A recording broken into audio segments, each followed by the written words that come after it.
I'll be honest in saying that I don't really care for this episode. It's not like it's lamentation worthy or anything like that. But there's a lot of weakness to this episode, and looking into the construction of the script, it kind of makes sense why. Oh, don't mistake me, I really like the Nog stuff, and everything about Quark, Nog, and Rom is basically awesome. In fact, I think you could have fleshed that out to an entire episode by itself, but this is also not the first time that Nog going to the Academy has been a subplot in another episode where the rest of the episode was not as interesting. So the main plot... I actually have less notes about the main plot, which takes up far more time. The main plot... Renee Echevarria originally wanted to do this thing where Terry Farrell, the woman who plays Dax, was going to be playing all these characters herself. Now, I kind of think that might have been a better decision, personally. First of all, it would allow her to stretch as an actress. Second of all, I think she could have pulled it off. And third of all, it would have basically been the same general type of story. Because the thing is, in the episode and in the real life, the reason they didn't do this is they wanted Dax to actually Jadzia, to specifically interact with the individuals. But then, with one noteworthy exception, two noteworthy exceptions, she basically doesn't. I mean, it's like, they talk, and then she sees or learns about an aspect of Jadzia Dax's personality, and then they cut to the next one, where they do it again, and then they cut to the next one, where they do it again.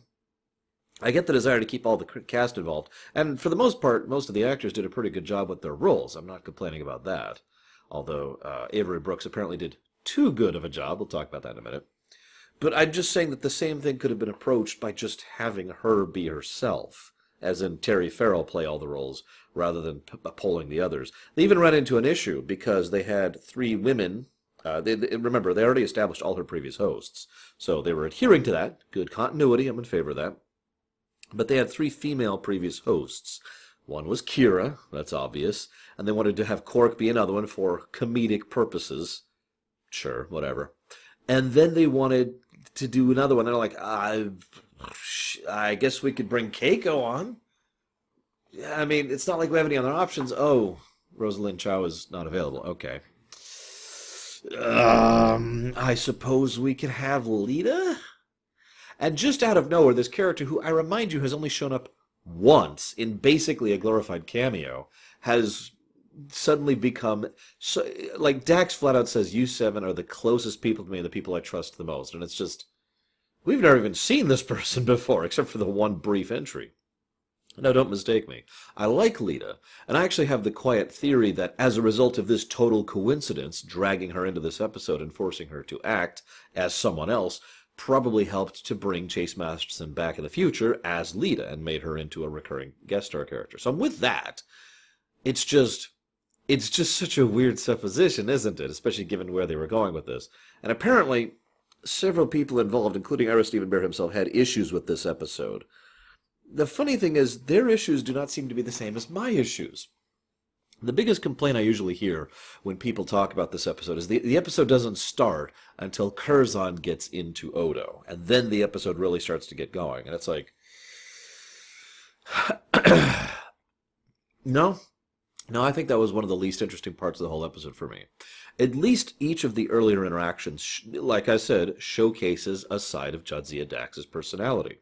The controlled, emotional one, the intellectual introvert, the gymnast, who has a great deal of interest in physical exercise and generally being athletic, the mother, that one amuses me, although it kind of fits. And as a quick aside, Armin Shimmerman actually does a really good job of portraying two separate people in the exact same scene. So I just wanted to give praise to that one.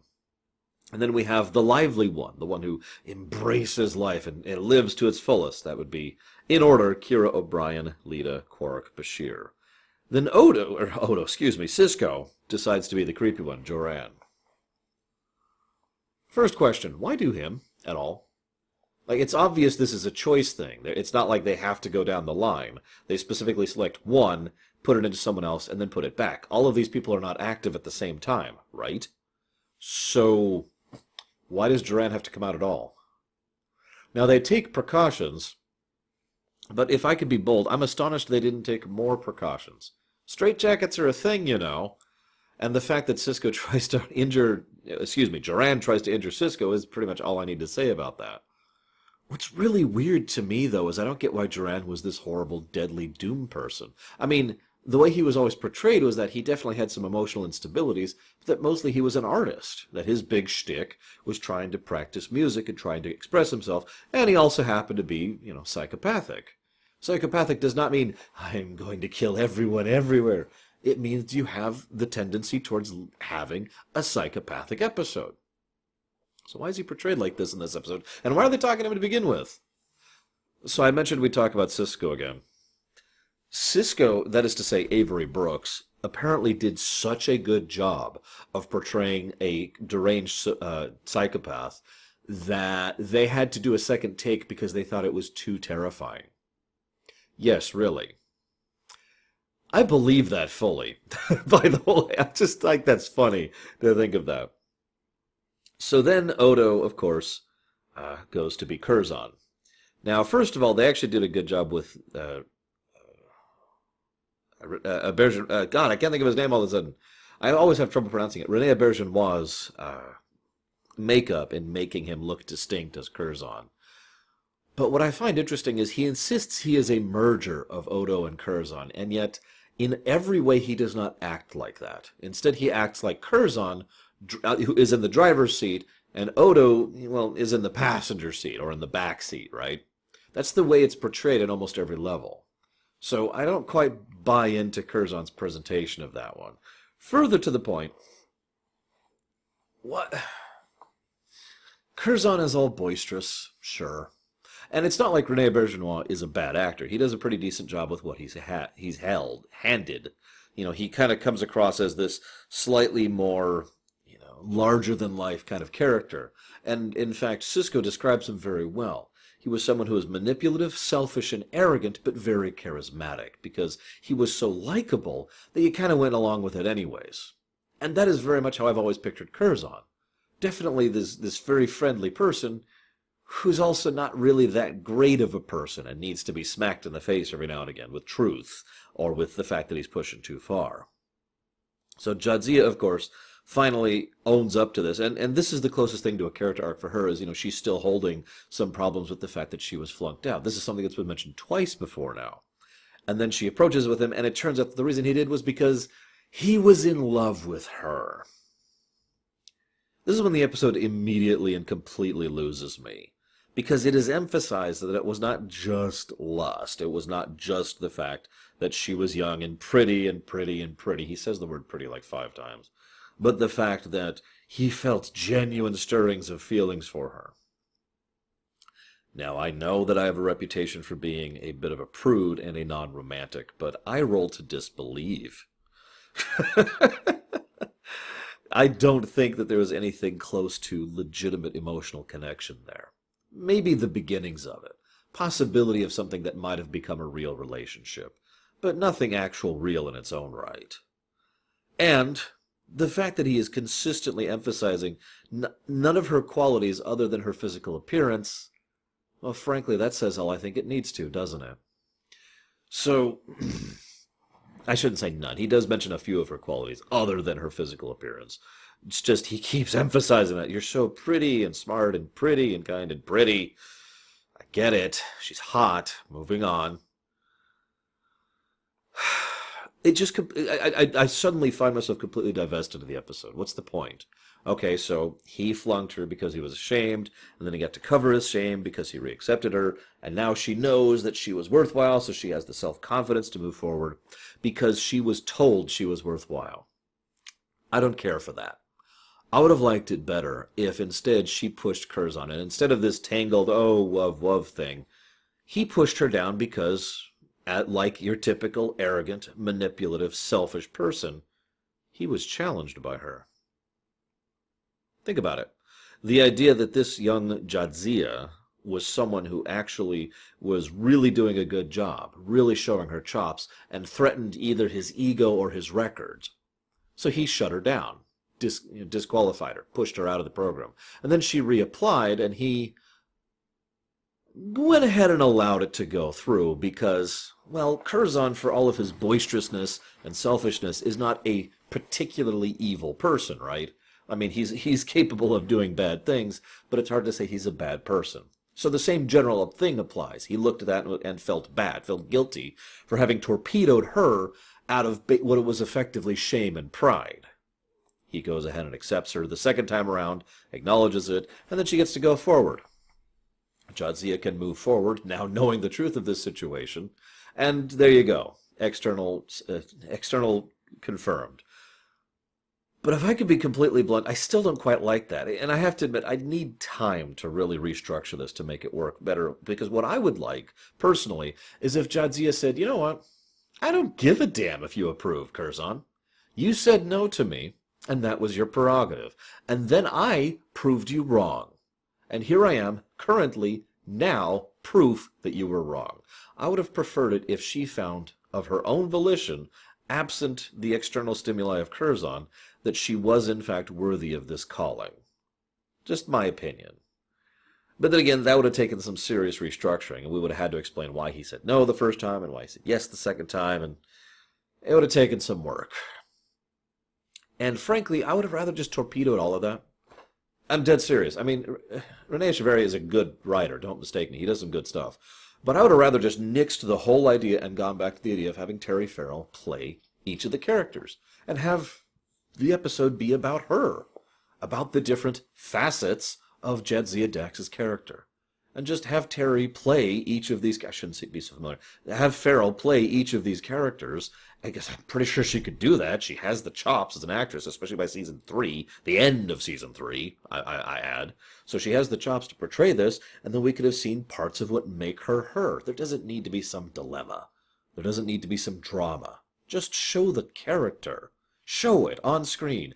And one of the things I like to do is to, while you're examining or showcasing a character, show how other characters act and react to them to help flesh out them as well. What I would have done is, rather than Kira being this one person, I didn't write down their names, have the controlled person, the controlled Dax, played by Terry Farrell, interact with Kira and kind of relate and talk and chat about their similarities. Have the intellectual introvert kind of relate with O'Brien, who is basically an intellectual extrovert, right? You know, have Lita, if you really want to have Lita involved in this for some reason. I mean, again, I'm with more Chase Masterson, but have Lita be the person who is on the holodeck doing some kind of kalinetics, some significant kalinetics for fun, because it's something she enjoys doing, and have third Dax come on to do the same thing, and they end up talking about it. You could have still had a lot of the same core elements of the episode if you restructured it so it was basically following Farrell. If I'm being 100% honest, I would have wanted real time to rework this episode, if given the opportunity to do so, to tie in the Nog stuff more, because the Nog plot basically has nothing to do with the Dax plot at all. It's the classic A plot, B plot problem, as I've discussed many, many times. But let's talk about the Nog plot, because I think I'm done with the Dax plot.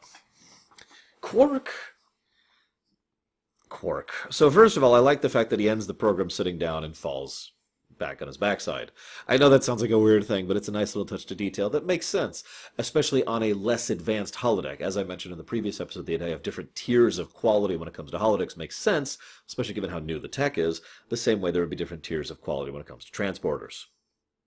So Jake poking in. Quark mentions he's willing to fund the beginnings of the writing holosuite program business.